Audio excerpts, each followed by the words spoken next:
Hey everybody, it's day 221 of Training Daily Excellence. My name is Brad Gieske. Today we are talking about the physical game. In the previous two videos we talked about both the tactical and technical components of the game of soccer. But now we're going to talk about the physical game. As many of you know, I was an exercise physiologist for 2.5 years. In that time, we did a lot of work with nutritional and exercise-based interventions for sporting performance. So, on the physical side of the game, soccer is a crazy sport because not only do you have to be powerful and you have to be fast and you have to be strong, but you have to have a huge endurance component to your physical abilities. So, if you're powerful, like an Olympic lifter, but you can't run for a long period of time, then all of that power is wasted in the game of soccer, right? You have to be able to get to the space to perform your powerful action in order to execute it. So for instance, if the ball's crossed in and I don't get to the ball, then I can't have my volley onto the ball to go into the back of the net. It's as simple as that.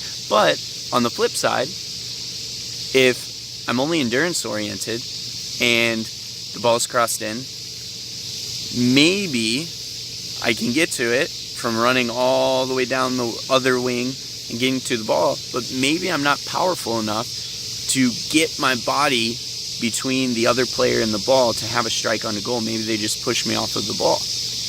And so the game of soccer is very interesting in terms of periodization and developing physically.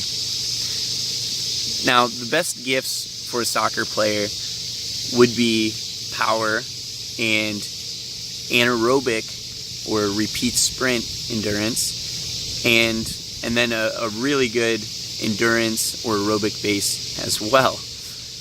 All of those things are challenging to train together and at the same time, so you almost have to train them in periods. For instance, you would take 3 months to focus on maybe strength or something that isn't one of those direct 3 that I just talked about, and then you'd take another month, 2, 3 months to work just on power and to start to swing that strength into some power, and then you'd go from that and you'd start to work on some anaerobic endurance, and then you'd go from that and start working on some endurance as you're getting into the season. Now, as a player, as a developing player, as a young player, I just encourage you to use your biomotor abilities. If you're playing multiple sports, good. If you're a young player, until you're like 14, 15 years old, even then, you don't have to specialize, but that would be the time I would start looking at specialization. Up until then, play other sports, enjoy those other sports, and develop those biomotor abilities. If you're looking for specific ways to train for soccer that apply to either the weight room or body weight type of exercises, explore all those modalities. If you're super young, if you're under 14, don't worry about lifting weights or anything like that yet. There will come a time and a place for that. But plyometrics, using your body in different ways, trying push-ups, pull-ups, power-based jumps, long jumps, high jumps, single-legged jumps, just working on all of those different things and developing your balance and your coordination, that's really going to serve you well.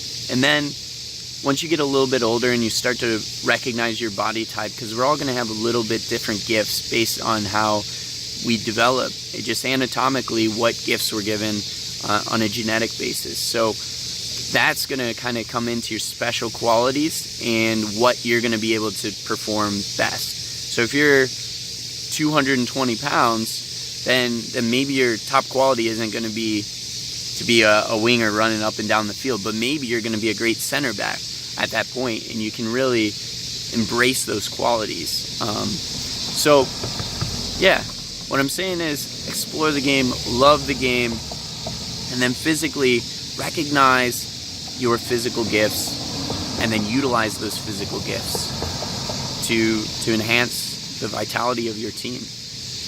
Thank you guys. Like, subscribe, and share. We'll see you tomorrow.